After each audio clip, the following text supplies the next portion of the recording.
Oke, kita berdoa. Tuhan, terima kasih mengucap syukur buat hari ini, mengucap syukur buat kesempatan di mana kami bisa berkumpul kembali, saling menguatkan dan saling mengingatkan, dan juga untuk mendengar firman-Mu ya Tuhan, karena kami tahu firman-Mu adalah pelita bagi langkah-langkah kami. Kami sambut firman kehidupan di dalam satu nama, Yesus Kristus Tuhan dan Juru Selamat kami.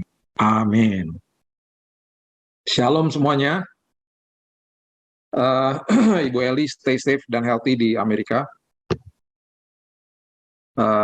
Anak saya kemarin baru kasih tahu, dia tinggal nggak jauh dari Los Angeles, roommate-nya baru kena Omicron. Teman sekamarnya orang Indonesia juga, dan semua yang sudah divaksin biasanya, saya punya keluarga beberapa yang kena, menurut mereka 5 hari sudah negatif. Jadi katanya kalau divaksin itu sangat membantu. Oke,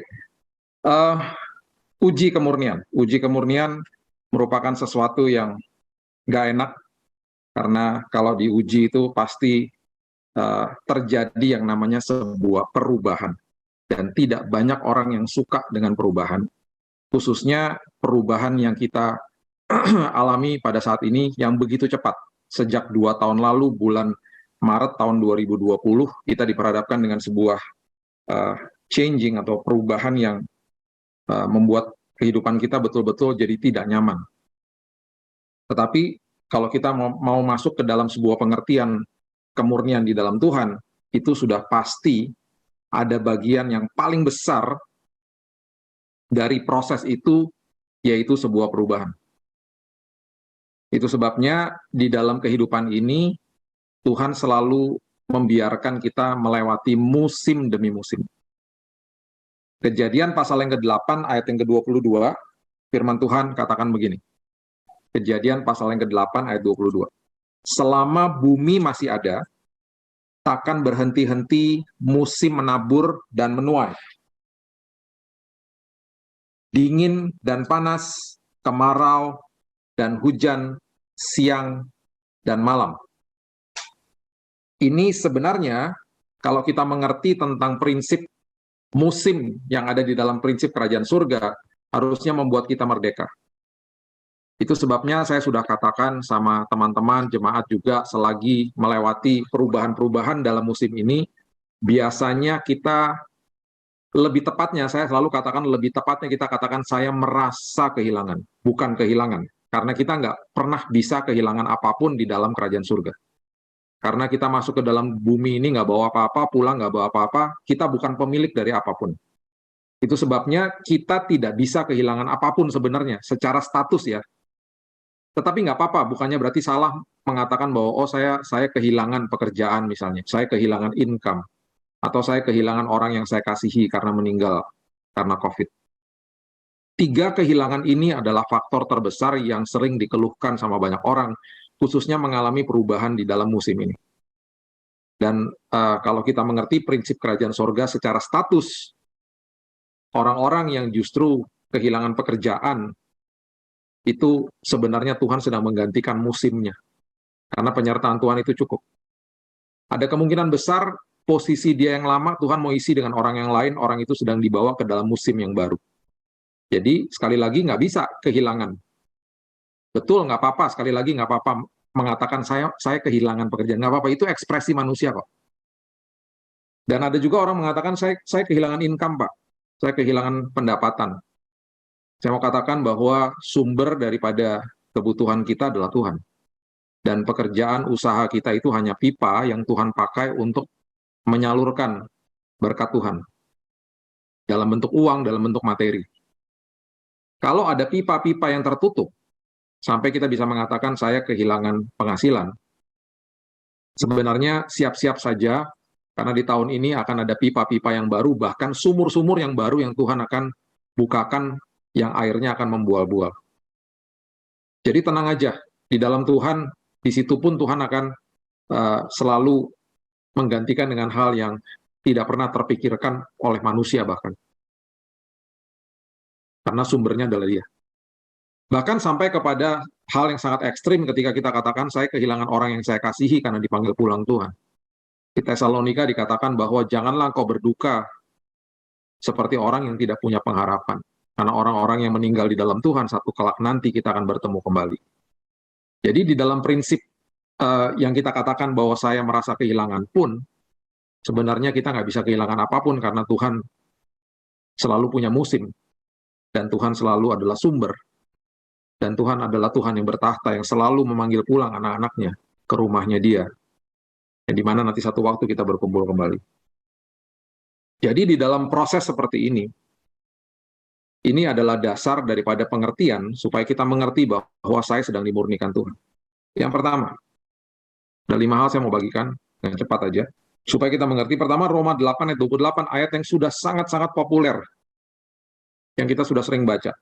Ada sebuah kalimat yang sangat luar biasa di ayat ini, dikatakan, kita tahu sekarang bahwa Allah turut bekerja dalam, perhatikan kalimat ini, segala sesuatu. Segala sesuatu. All, bahasa Inggrisnya. Untuk mendatangkan kebaikan bagi mereka yang mengasihi Dia, yaitu bagi mereka yang terpanggil sesuai dengan rencana Allah. Allah turut bekerja dalam segala sesuatu. All. Berarti itu termasuk keputusan salah saya, itu termasuk sakit hati yang pernah kita alami, kejahatan orang lain yang pernah kita alami, kecurangan orang lain yang pernah kita alami, penyakit, kelemahan, dan seterusnya. Tuhan akan justru bisa memakai hal-hal yang buruk itu, untuk membawa kebaikan bagi orang-orang yang ada di dalam rancangannya Dia. Dan ketika itu terjadi sebuah perubahan yang tidak enak memang. Jadi hal yang pertama adalah perubahan tidak selalu baik. Ada perubahan yang baik, tapi banyak juga perubahan yang tidak baik.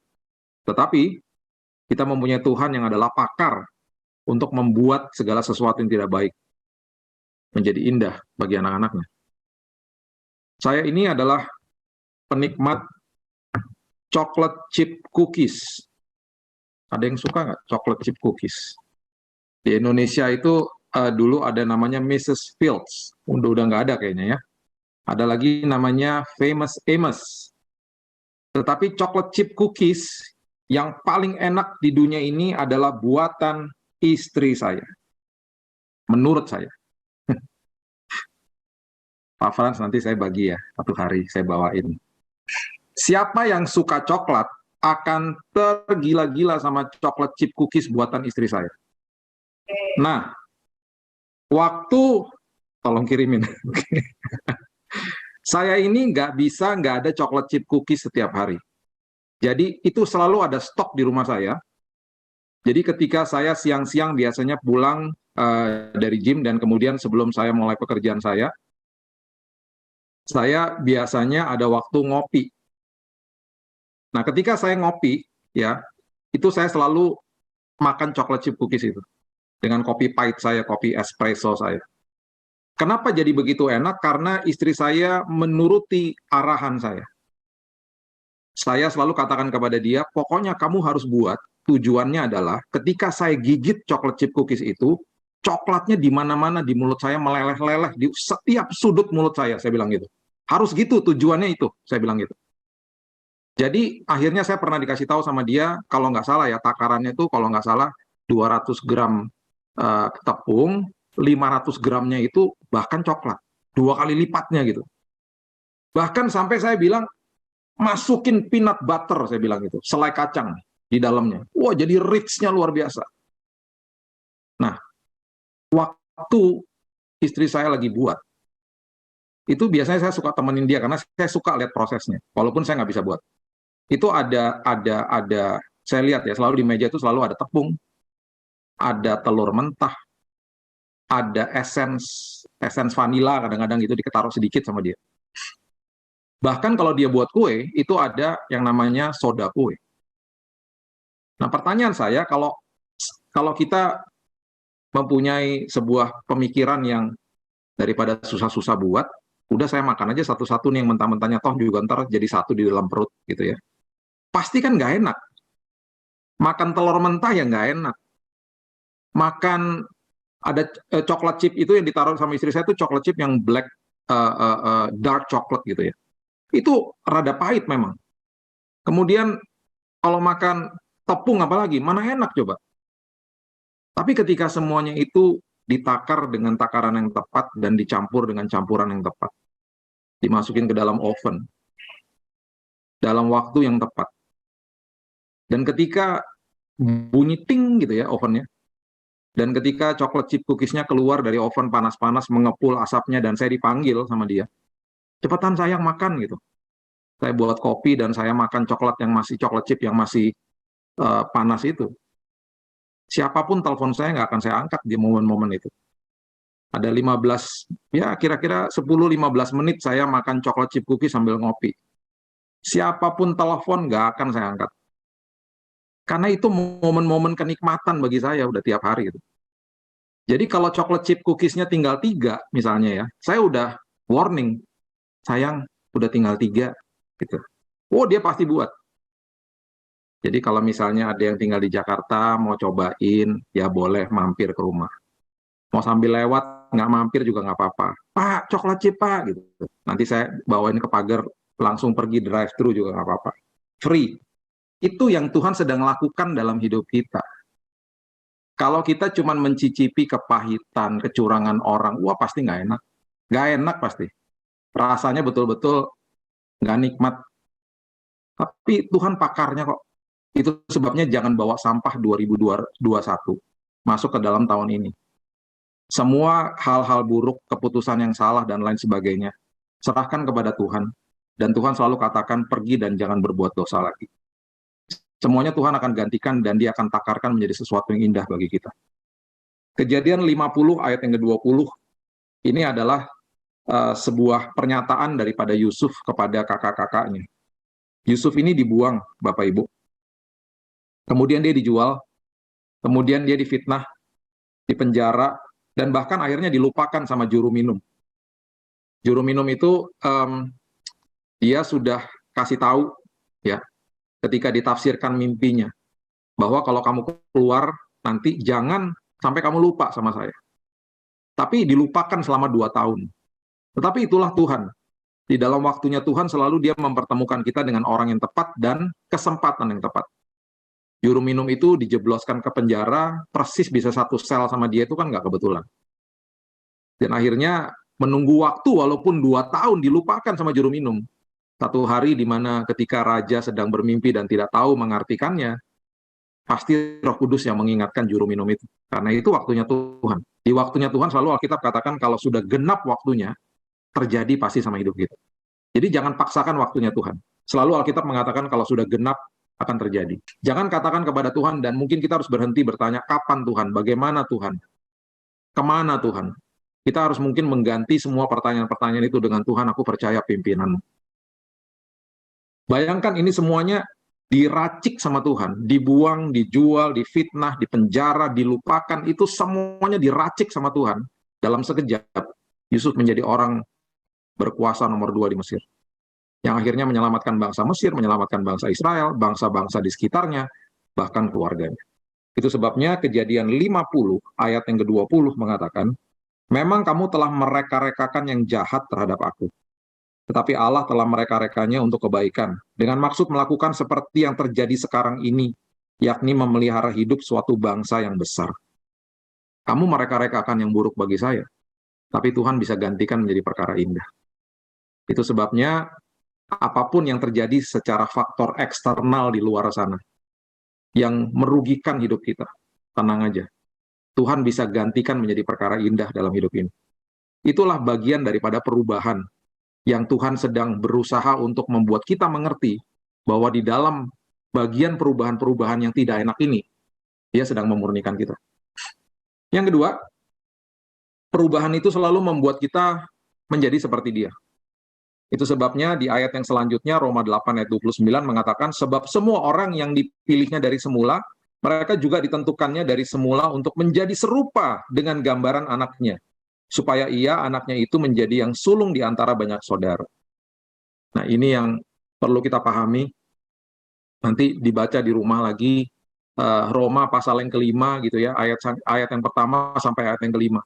Paulus mengatakan, aku bermegah di depan kesengsaraan. Ini adalah bagian pelajaran yang saya sangat suka sebenarnya. Aku bermegah di depan kesengsaraan.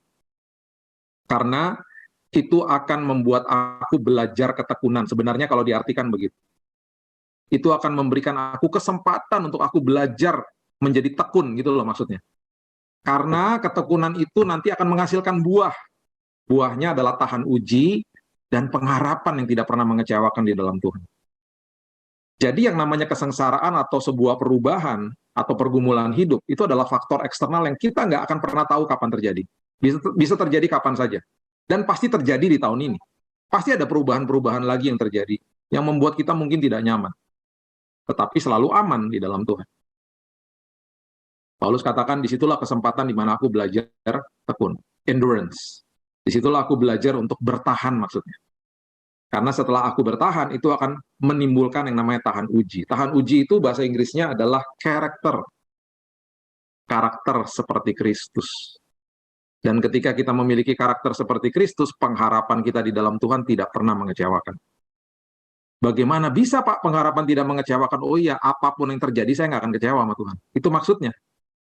Walaupun saya nggak suka yang terjadi sama saya, nggak masalah. Karena saya tahu Tuhan tahu yang terbaik bagi saya. Itu maksudnya pengharapan yang tidak pernah mengecewakan. Ingat, Alkitab selalu mengajarkan bersuka cita selagi berharap. Kalau dunia mengajarkan bersuka cita setelah mendapatkan apa yang kita harapkan. Terbalik ya. Kalau Tuhan mengatakan bersuka citalah selagi engkau berharap, teruslah berdoa. Itu yang Alkitab ajarkan. Karena pengharapan di dalam Dia tidak pernah mengecewakan. Malaiki 3 ayat yang ketiga dengan jelas mengatakan, ia akan duduk seperti orang yang memurnikan dan mentahirkan perak. Ia mentahirkan orang Lewi, menyucikan mereka seperti emas dan seperti perak, supaya mereka menjadi orang-orang yang mempersembahkan korban yang benar kepada Tuhan. Bagaimana kita bisa mempersembahkan kehidupan kita yang benar kepada Tuhan, itu setelah kita dimurnikan. Makanya saya tergugah sekali ketika mendengar cerita seorang ibu yang bertanya kepada tukang perak, Pak, ketika perak itu sedang dimurnikan, Bapak taruh di mana perak? Taruh di api lah, Bu. Oh, langsung Roh Kudus bicara sama dia. Waktu kamu lagi mengalami pemurnian, itu seperti dibakar-bakar di dalam api. Terima kasih Tuhan. Terima kasih Tuhan. Aku sekarang ngerti Tuhan. Dia mulai ngomong gitu sama dirinya sendiri.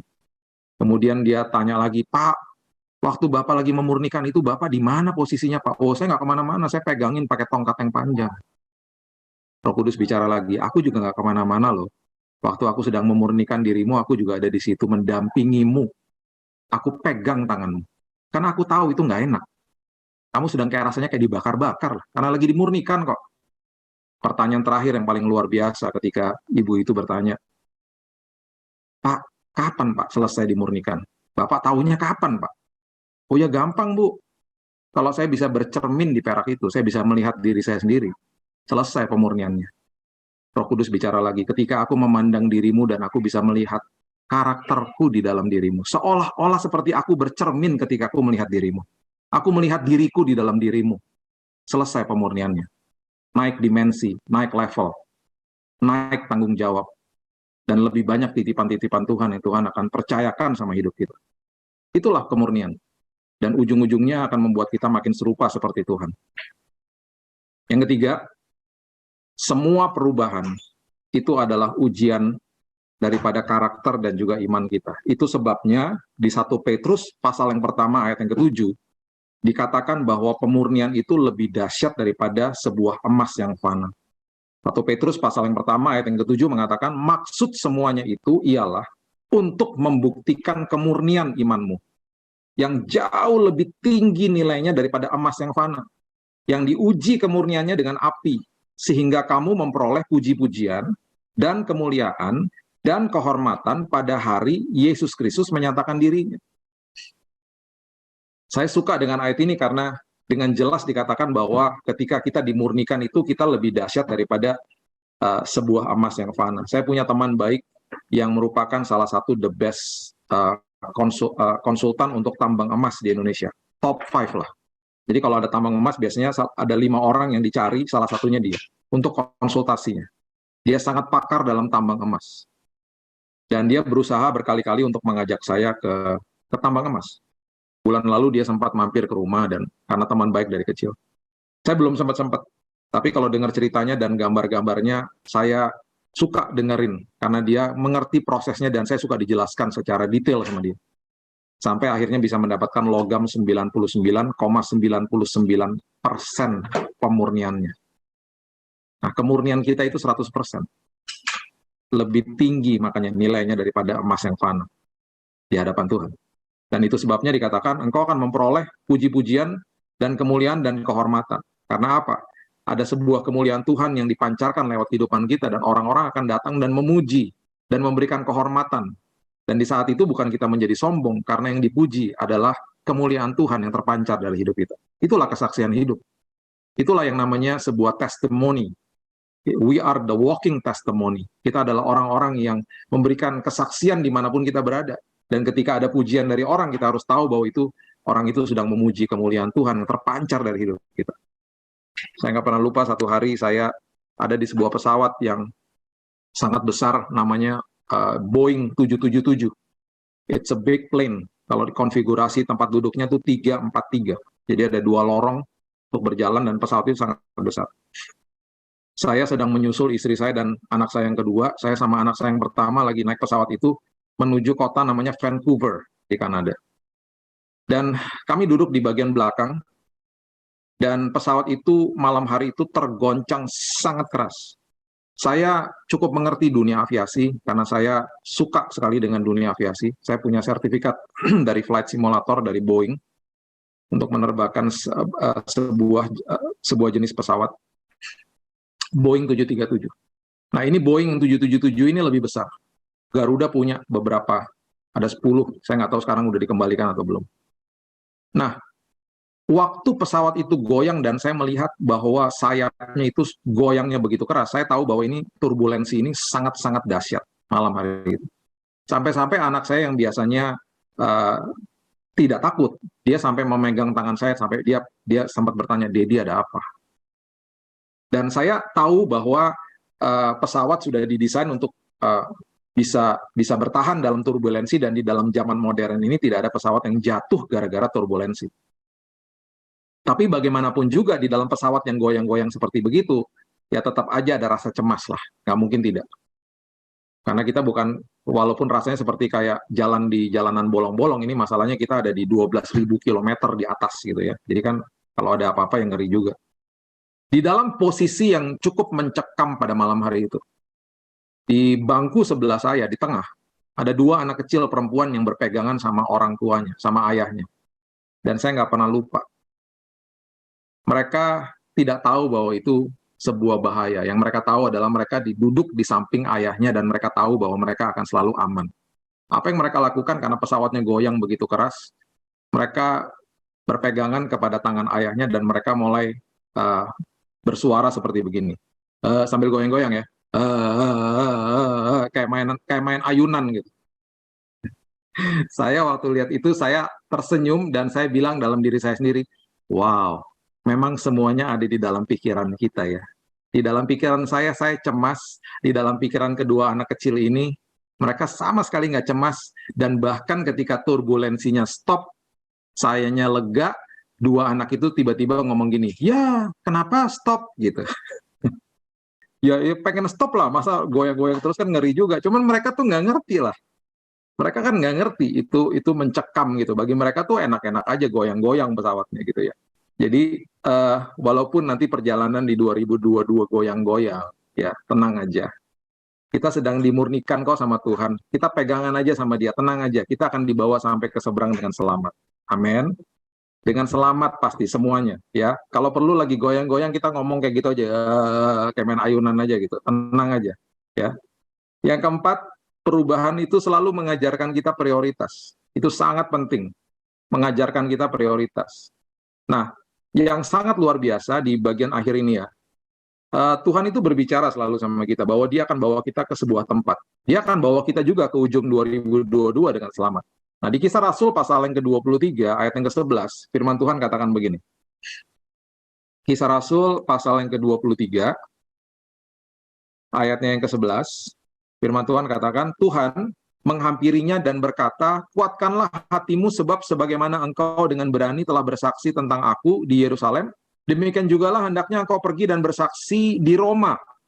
Nah, ini Tuhan sedang mengatakan ini kepada Paulus. Nanti kamu akan ke Roma gitu loh. Nah, ketika kejadian akhirnya dia dibawa ke Roma, dia tenang karena dia tahu bahwa saya ada dalam penyertaan Tuhan. Kan Tuhan udah bilang saya akan sampai ke Roma gitu loh. Jadi dia tahu bahwa dia akan sampai di sana dengan selamat. Itu ditulis di Kisah Rasul 23 ayat yang ke-11 ya. Jadi akhirnya di Kisah Rasul 27 dia berangkat ke Roma, tetapi dalam kondisi yang nggak enak. Paulus itu berlayar ya sebagai tahanan yang akan diadili di Roma.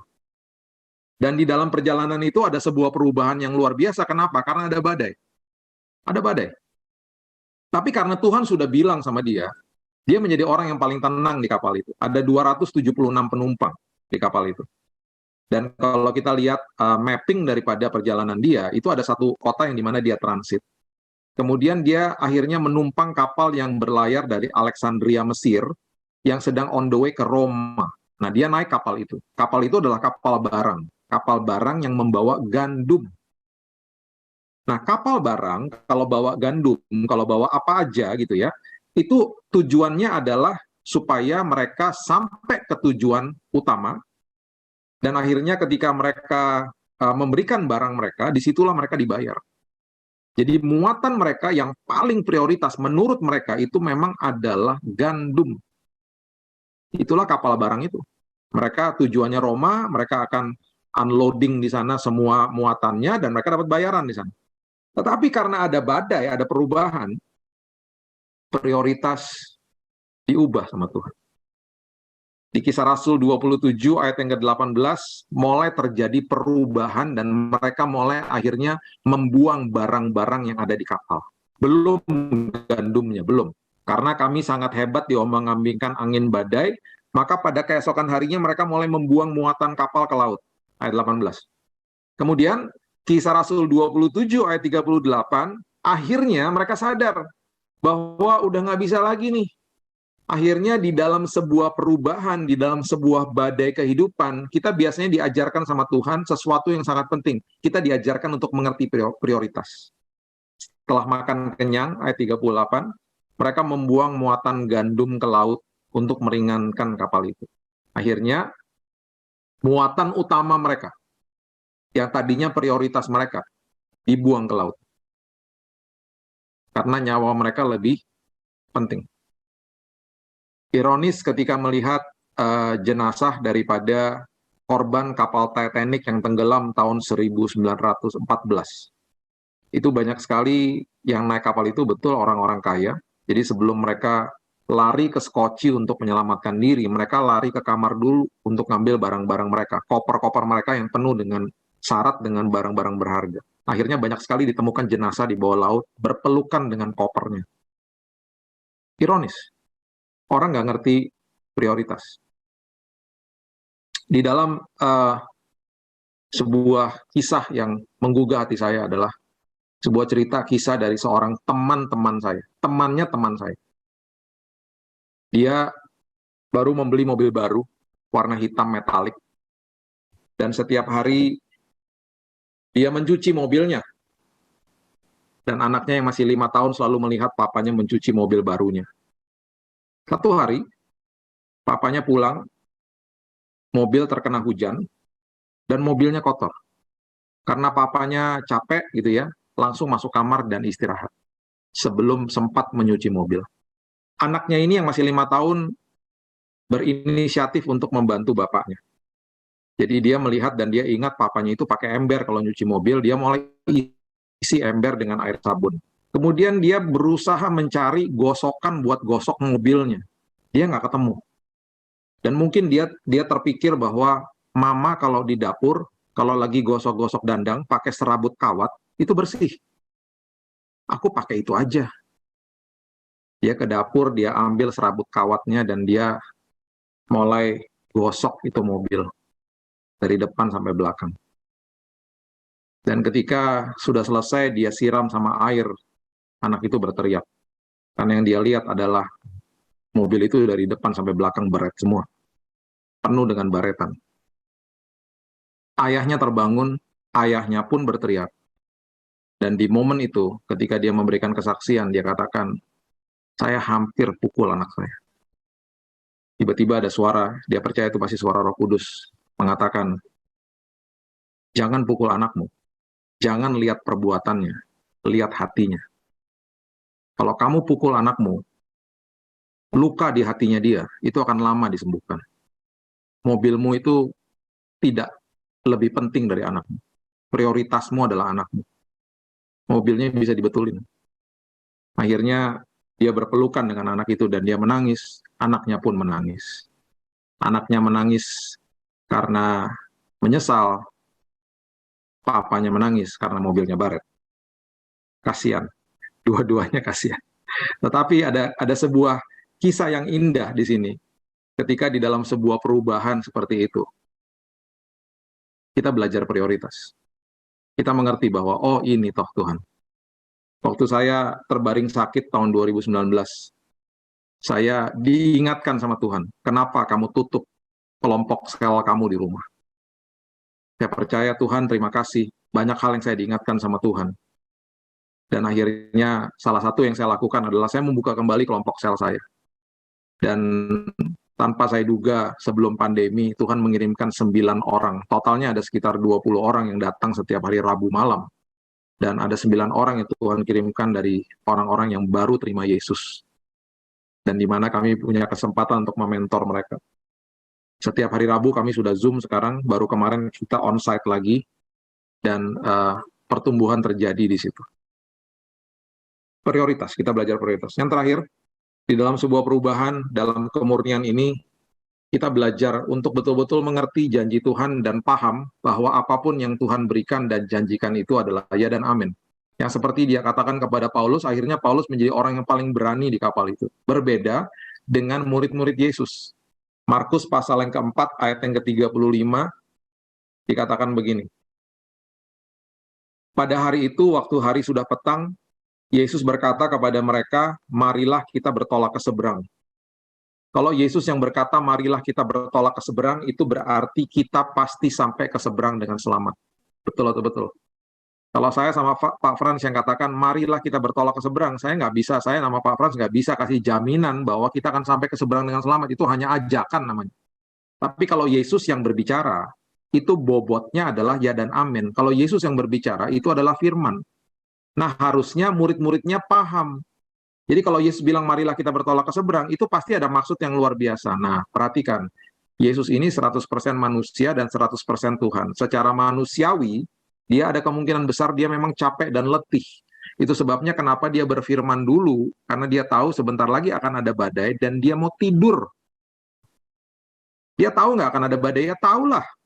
Makanya dia berfirman, marilah kita bertolak ke seberang. Harusnya murid-muridnya tuh tanggap. Oh, artinya berarti kita sampai nih ke seberang dengan selamat. Yesus yang ngomong kok gitu. Itu. Nah, itu yang terjadi di ayat 36. Kita harus juga belajar. Dikatakan begini. Mereka itu meninggalkan orang banyak itu lalu bertolak dan membawa Yesus beserta dengan mereka dalam perahu di mana Yesus telah duduk dan perahu-perahu lain juga menyertai dia. Banyak yang nggak ikut loh di perahu itu yang ditinggalin. Banyak yang orang-orang yang nggak ada dalam rancangan Tuhan. Itu sebabnya mereka akhirnya nggak ngalami badai. Dan mereka nggak ngalami Yesus. Dan mereka nggak ngalami perubahan. Mereka nggak ngalami pemurnian. Mereka nggak ngalami hal indah sebenarnya di dalam Tuhan. Kalau ikut Tuhan, kalau ikut dalam rancangan Tuhan, siap-siap ada badai. Tapi nggak apa-apa. Karena apa? Tuhan ada di dalam perahu kehidupan kita kok. Dia ikut kok. Dan ingat loh, ada orang-orang yang ditinggalin, yang nggak ikut. Banyak orang-orang yang tertinggal. Banyak orang-orang yang nggak ada dalam rancangan Tuhan. Jadi kalau kita lagi ngelewatin badai dan mereka tidak, jangan berkecil hati dan jangan banding-bandingkan hidup kita dengan orang lain. Itu berarti kita ada di jalur yang benar karena kita mengalami badai justru. Karena ada pemurnian kok yang terjadi. Akhirnya ayat 37 mengatakan, lalu mengamuklah taufan yang sangat dahsyat, ombak menyembur masuk ke dalam perahu sehingga perahu itu mulai penuh dengan air. Pada waktu itu Yesus sedang tidur di buritan di sebuah tilam. Nah, harusnya di ayat ini, di titik ini, murid-muridnya jangan bangunin Yesus. Jangan bangunin. Harusnya mereka nyantai aja, mereka berdoa aja, mereka bergandengan tangan dan sampai ke seberang pasti dengan selamat. Walaupun kapalnya penuh air. Jangan dibangunin. Tapi karena mereka nggak ngerti, mereka tidak paham sama yang namanya janji Tuhan, murid-muridnya akhirnya membangunkan dia. Udah gitu ngomongnya gini lagi, guru kok tidak peduli kalau kita binasa. Sama seperti orang Kristen yang tidak ngerti janji Tuhan, akan teriak-teriak seperti begitu. Tuhan, seolah-olah Tuhan nggak dengar doa saya, Tuhan nggak peduli, dan lain sebagainya, dan lain sebagainya. Akhirnya Tuhan bangun kok, dia penuh kasih karunia, dia menghardik angin itu, dan berkata kepada danau itu, diam, tenanglah, lalu angin itu reda, danau menjadi teduh sekali. Nah, setelah dia menghardik angin dan meneduhkan badai, ini yang dia katakan, dua hal ini. Yang harusnya ini benar-benar menampar murid-muridnya. Ya. Dia katakan begini, mengapa sih kamu begitu takut? Terus dia katakan lagi begini, mengapa kamu tidak percaya? Dia nggak pernah bilang gini, terima kasih ya udah dibangunin, aduh untung banget kamu bangunin, kalau enggak kita tenggelam loh. Dia nggak pernah ngomong gitu. Dia bilang gini, kenapa sih kamu takut? Terus dia ngomong lagi dengan keras, kenapa kamu nggak percaya? Kan tadi di awal saya udah bilang, marilah kita bertolak ke seberang. Kamu nggak ngerti itu artinya apa? Kita pasti sampai ke seberang dengan selamat. Jangan bangunin saya, harusnya gitu. Itu maksudnya. Makanya dia marah, dia katakan, kenapa kamu nggak percaya? Saya percaya kalau jemaat PD Victory yang naik kapal itu pasti Alkitabnya berbunyi berbeda. Betul nggak? Karena pasti semuanya nggak akan ada yang bangunin Yesus. Pasti semuanya bergandengan tangan, berteriak semuanya. Jangan bangunkan Yesus, pasti ngomong gitu. Terus semuanya pada bilang, Pak Frans, pimpin lagu Pak Frans. Oh, langsung nyanyi-nyanyi pakai gitar. Nah, ada satu jemaat yang cuma datang ibadah tuh cuma Paskah sama Natal doang. Imannya, iman coklat chip cookies lah itu imannya. Iman parah tuh namanya. Dia sendiri yang berteriak, enak aja, bangunin dong, kita ntar nggak selamat nih, gitu kan. Dia sendiri yang berteriak. Oh, semuanya berteriak lagi. Jangan!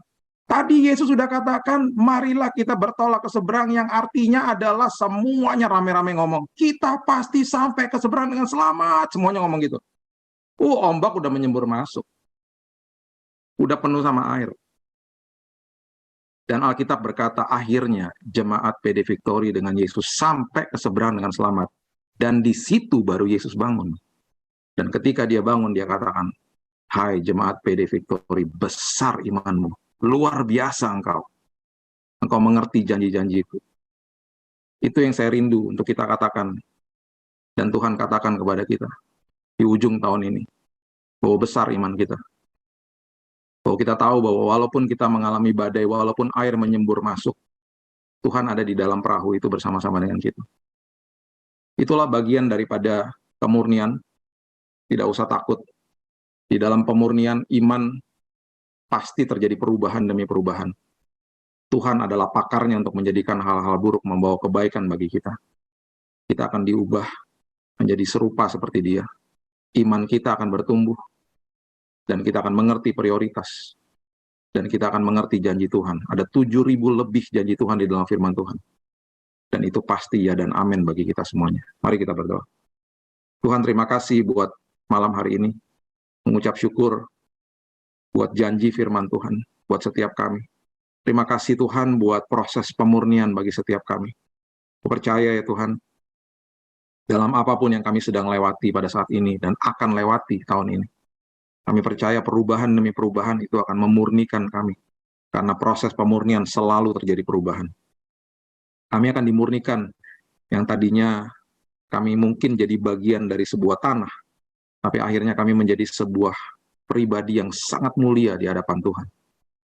Karena kami terus dimurnikan menjadi serupa seperti Tuhan. Terima kasih Bapak, kami mengucap syukur buat malam yang indah ini. Meteraikan firman-Mu ya Tuhan, dan hamba-Mu berdoa, semua dari kami yang hadir pada malam hari dan keluarga kami pasti sampai ke ujung tahun ini dengan selamat, dengan sehat, bahkan yang sakit disembuhkan dalam nama Yesus.